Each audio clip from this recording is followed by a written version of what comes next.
Camera person अंकुश के साथ India.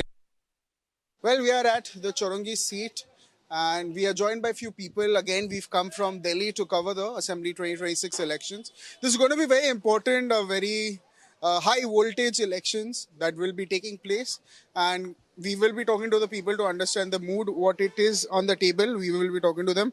Sir, आपसे शुरुआत करते हैं, आप अपना नाम बता दीजिए। मेरा नाम चंद्रशेखर सिंह। चंद्रशेखर जी, अभी हम चौरंगी सीट में हैं। अगर प्रॉब्लम्स की बात करें, क्योंकि आप खुद एक वोटर है, अगर इस सीट की बात करें, क्या दिक्कतें हैं, क्या इश्यूज है, क्या प्रॉब्लम्स है जो अभी ठीक नहीं हुई है, जो ठीक करना बहुत ज़्यादा ज़रूरी है? देखिए, सबसे बड़ा प्रॉब्लम तो है लॉ एंड ऑर्डर का है। सबसे बड़ा चीज़ है, आदमी का सुरक्षा का मुद्दा है। ठीक है, उसके बाद कल ही देखिए संसद में जो बिल पेश किया गया है 33%, वो सारे विपक्ष मिल के सब कैंसिल करवा दिए हैं। तो मुद्दा तो बहुत सारा है, और कोई भी स्टेट में देखिए तो लॉ एंड ऑर्डर एक सबसे बड़ा मुद्दा है जो सबके लिए जरूरी है। अच्छा, टीएमसी बता रही है कि अगर बीजेपी पावर में आती है, जो एक मांगशो भात लेके एक पॉलिटिक्स चल रहा है, वो बंद हो जाएगा, वो नहीं मिल पाएगा, तो उस पर क्या कहना? ये गलत बात है। हम खुद मांस और मछली खाते हैं, ठीक है ना। तो ये मतलब क्या बोलते हैं, वो विपक्षी पार्टी का प्रोपेगेंडा है। वो मतलब भ्रम में डाल के पब्लिक को भ्रम फैलाना चाहती है। तो ऐसा कुछ नहीं है। बीजेपी सिर्फ यही बोलता है कि आप बीजेपी जिस स्टेट में देखिए, पहले हम लोग को मतलब उधर बिहार में देखिए तो उसको सबसे बीमारू राज्य बोलता था। आज जाके वहाँ देखिए कितना डेवलपमेंट हो गया है। उसी तरह से आज यहाँ कितना सारा फैक्ट्री सब बंद पड़ा है। पहले यहाँ आपको बिहार, उड़ीसा, उत्तर प्रदेश सब स्टेट के आदमी आके यहाँ रोजगार पाते थे। आज नौबत यहाँ तक आ गई है कि यहाँ का लड़के बाहर जाके नौकरी खोज रहे हैं। तो का सुरक्षा कितना महत्वपूर्ण या कितना ज्यादा इम्पोर्टेंट रहेगा? एकदम सबसे, देखिए आप यूपी का उदाहरण ले लीजिए, वहाँ किस तरह का शासन चल रहा है। तो ये जहाँ जहाँ भी है लॉ एंड ऑर्डर इन लोग के लिए मुख्य मुद्दा है। बीजेपी के लिए मस्ट होता ही होता है, ना गलत को फंसाता है और ना सही को बचाता है। और आपका नाम बता दीजिए। मेरा नाम राजीव लोचन है। राजीव जी, मेरा सवाल आपसे भी सेम ही रहेगा कि अगर मुद्दों की बात करें या इश्यूज की बात करें, क्या ऐसे मुद्दे हैं जो इस कॉन्स्टिट्यूंसी की बात करें या पूरे बंगाल की बात करें, जो ठीक करना बहुत ज़्यादा ज़रूरी है, जो अभी तक शायद नहीं ठीक हो पाया है पर करना बहुत ज़्यादा ज़रूरी है? देखिए, सबसे बड़ा मुद्दा रोजगार की है, वुमेन सिक्योरिटी की है, और लोगों में एक विश्वास की है कि हम लोग सेफ है। यहाँ पे असुरक्षा की भावना लोगों के अंदर में सबसे ज़्यादा है। जॉब्स नहीं है आप बता रहे हो? हाँ, जॉब्स तो बिल्कुल नहीं है। पहले लोग बंगाल के मुख देखते थे, बंगाल की तरफ आते थे जॉब की खोज में। अब यहाँ से लोग पलायन कर रहे हैं दूसरे राज्यों में जॉब और रोजगार के अवसर के लिए। जो रोजगार मिलनी चाहिए थे इस टीएमसी के सरकार में, आधारभूत इंफ्रास्ट्रक्चर यहाँ पे कुछ भी नहीं बना ऐसा जिससे कि लोग बाहर का इन्वेस्टमेंट हमारे पश्चिम बंगाल में आए। जब तक बाहर का इन्वेस्टमेंट नहीं आएगा, रोजगार का अवसर आएगा कैसे? आप दिखा के ले लीजिए, ममता बनर्जी का गवर्नमेंट 15 साल से एक भी बड़ा इन्वेस्टमेंट अगर पश्चिम बंगाल में आया हो तो आप कहिए। जब तक बड़ा इन्वेस्टमेंट नहीं आएगा, रोजगार नहीं आएगा। चप बेच के, आलू भाजा बेच के, मूढ़ी घुगनी बेच के, ये तो जो रोजगार का बात नहीं है। आप एक ग्रेजुएट को बोलिए कि आप चॉप भेजिए तो उसको मतलब क्या दे रहे हैं आप? मतलब एज ए गवर्नमेंट आप क्या दे रहे हैं, क्या सिक्योरिटी दे रहे हैं? अभी टीएमसी ने बताया कि हम 1500 रुपया देंगे, उसी तरह बीजेपी ने बताया हम 3000 देंगे, तो उस पर आपका क्या कहना? देखिए, 1500 और 3000 का जो बात है, ये किसी भी सब समाज के लिए अच्छा नहीं। ये दर्शाता है कि वहाँ पे आप मतलब बेरोजगारी का जो पैमाना है वो कितना अधिक है।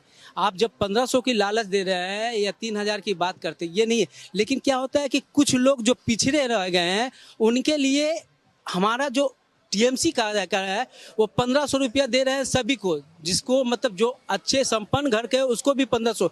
इसका तो कोई मतलब नहीं निकलता है कि जो संपन्न है उसको 1500 को देने से क्या, जो पिछड़ चुका, जो आर्थिक रूप से कमजोर है उसको देने से आप आर्थिक सहायता दीजिए तो उसका कुछ भला होगा। हम बीजेपी कह रहे हैं कि हम 3000 देंगे, जो आर्थिक रूप से कमजोर है, जो वर्ग पिछड़ रहा है, उनको सहयोग करेंगे, सहयोग की राशि के रूप में, ना कि भत्ता के रूप में देंगे। जो एक मैंने भाई साहब से पूछा, ये बात मैं आपसे भी पूछूंगा और मैं सभी से यहाँ जो बैठे उनसे पूछूंगा। एक मांगशु भात को लेके कंट्रोवर्सी चल रही है, ये थोड़ा बता दीजिए। क्या टीएमसी बता रही है कि हम अगर बीजेपी आती है तो जो बंगालियों को सबसे ज्यादा पसंद है, मछली हो गया या चिकन हो गया या अंडा हो गया, कुछ भी नॉन वेजिटेरियन, वो शायद उनको नहीं मिलेगा। तो इस पे आपका क्या कहना है? ये देखिए, जब आपके पास कोई इशू नहीं होता ना, ये नॉन इशू है।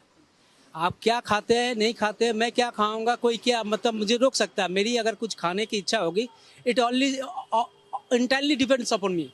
हम क्या खाएंगे नहीं खाएंगे मेरी सोचा बात है। ये जब लोगों में कोई इशू नहीं रहता है तो भ्रम फैलाने का काम करती हैं। ये पश्चिम बंगाल में जो मुख्यमंत्री बोल रही है कि मांस मछली खेते दिवे ना, जो भाषा में बोल रही है, ये तो एक भ्रम, जो मतलब लोगों को विभ्रांत करके, लोगों को गलत इन्फॉर्मेशन, गलत जानकारी दे के लोग को वोट हासिल करने का एक केवल एक जो बोलते ना प्रोपेगेंडा के रूप में है। ये खाने पीने से ये मेरी इच्छा है, मैं क्या खाऊंगा नहीं खाऊंगा मेरी इच्छा है। ये प्रोपेगेंडा। आपसे भी सर से आपका नाम बता दीजिए। मेरा रविशंकर पाठक। रवि जी, आपसे भी मेरा सवाल पहले वही रहेगा कि मुद्दों की अगर बात करें, क्या मुद्दे हैं जो ठीक नहीं हो पाया है? कुछ लोगों ने करप्शन बताया, लॉ एंड ऑर्डर बताया, विमेन सेफ्टी बताया, और क्या मुद्दे हैं? या अगर कॉन्स्टिट्यूएंसी की बात करें, क्या मुद्दे हैं जो ठीक नहीं हो पाया? मुद्दे को क्या बोला जाए, आज तो इतना साल से वाम फ्रंट भी था, वाम फ्रंट के बाद दीदी आई, दीदी आने के बाद भी कोई उस तरह से उन्नयन नहीं देखा गया, कोई आगे मुझे प्रगति देखा नहीं गया। बस यही ये भरता वो भरता देते देते यही सब है। और क्या बोला जाए, जैसे अब यही हम उम्मीद लगा के बैठे हैं कि शायद इस बार भाजपा ईमानदारी से यदि भाजपा आ जाए, दीदी वोट होने दे, गुंडागर्दी न करने दे, अब भाजपा का सरकार बन जाए तो बहुत उन्नयन होगा। और ये मांगशो भात वाला कंट्रोवर्सी पे आपका क्या? मांसो भात वाला सब दीदी का प्रोपेगेंडा है, सब लगाने बजाने वाला खेला है। बीजेपी कभी नहीं बोलती है। बीजेपी में बहुत सारे मंत्री हैं जो कि मांस मछली सब खाते हैं, हम भी खाते हैं, हम ब्राह्मण हैं, हम भी खाते हैं। ये सब लगाने बजाने वाला, मारने लड़ाने वाला, यही सब ड्रामा है। तो आपका नाम बता। राकेश राणा। राकेश जी, मैं सवाल पहले मांगशो भात से शुरू करूंगा, क्योंकि जब बंगाली कहीं ना कहीं उनको पसंद है नॉन वेजिटेरियन खाना, चिकन की बात करें, मछली की बात करें। अब ममता जी ने एक हताश किया है कि हम बीजेपी अगर आती है वो नहीं खाने देंगे, उस पर आपका क्या कहना है? ऐसा कोई बात नहीं है। देखिए, मांसो भात तो हम लोग भी खाते हैं डेली। हम लोग का संडे का दिन में छुट्टी रहता संडे भी है, है। संडे भी है आज, तो हम लोग का घर में चिकन बनेगा, मटन बनेगा, ठीक है, मच्छी भी बनता है, ठीक है। क्या मेरा वाइफ बंगाली, हम बिहारी है, हिंदुस्तानी है, ठीक है, हम लोग सब खाते हैं, ऐसा कोई बात नहीं है। ये तो दीदी सबको भड़का रहे हैं। लॉ एंड ऑर्डर की बात करें सर, लॉ एंड ऑर्डर महिला सुरक्षित नहीं है यहाँ में। आए दिन रेपेस केस, महिला लोग का ऊपर अत्याचारी, कहाँ क्या कर रही है सीएम हम लोग का, बताइए। एक वो महिला सीएम है, बाकी ये इतना अत्याचारी तो ठीक नहीं है। और जैसे आपने रेप केस के बारे में बताया, क्या औरतें यहाँ सच में सुरक्षित है? ये सवाल बहुत ज्यादा है। एकदम सुरक्षित नहीं है यहाँ पर, एकदम सुरक्षित नहीं है। एक घटना घटी थी पाक स्टेट में, पाक स्टेट में एक घटना घटी थी। उसके बाद जो विक्टिम था, विक्टिम ने जाके थाना में कंप्लेन किया कि मेरे साथ में रेप हुआ। उस घटना के प्रति में जब मीडिया में न्यूज आई तो हमारे देश की, मतलब हमारे पश्चिम बंगाल की मुख्यमंत्री ने बोला था कि ये सजानो गल्पो, मतलब ये सजाया हुआ चीज़ है, ऐसा कुछ हुआ नहीं। उसके बाद उस घटना में यहाँ की एक और महिला पुलिस कमिश्नर दमयंती सेन ने उस इन्वेस्टिगेशन की और पता लगाया कि नहीं, वास्तव में ये घटना घटी थी और जो मुजरिम थी उसको सजा दिलवाया। तो आप सोच सकते हैं कि वुमेन सुरक्षा के प्रति हमारी महिला मुख्यमंत्री कितनी सजग है कि एक महिला जब कंप्लेन लिखाने जाती है कि मेरे साथ में एक तरह का घटना घटा, ये बलात्कार जैसा जघन्य घटना घटा, तो उसके बाद में एक मुख्यमंत्री जो बोलती है कि नहीं ये तो एक सजानो गल्पो, सजाया हुआ केस है। तो सोच सकिएगा, जब एक मुख्यमंत्री जब ये इन्वेस्टिगेशन के बीच में ये बोलती है कि एक सजाया हुआ घटना है, तो इन्वेस्टिगेटिंग अथॉरिटी का ऊपर में क्या असर पड़ता है। लेकिन मैं धन्यवाद देता हूँ एक और महिला जो दमयंती सेन, जो पुलिस की कमिश्नर थी इस अंचल की, उसने सच्चाई को बाहर करके लिखाया।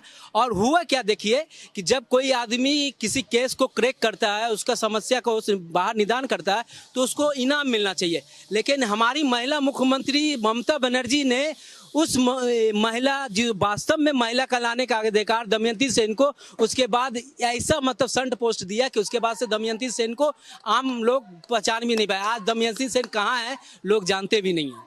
बहुत बहुत शुक्रिया सर हमसे बात करने के लिए। So yes viewers, from where we are reporting from the constituency of Chowringhee here itself, we spoke to a lot of people, a number of people here, and they spoke about different issues, different understanding of what happens here. They spoke about law and order, they spoke about corruption, they spoke about women not being safe, and many such cases, experiences that they shared on our camera. This is me, Brian Anthony Thomas, signing off with camera person Ankush for NewsX Bengal.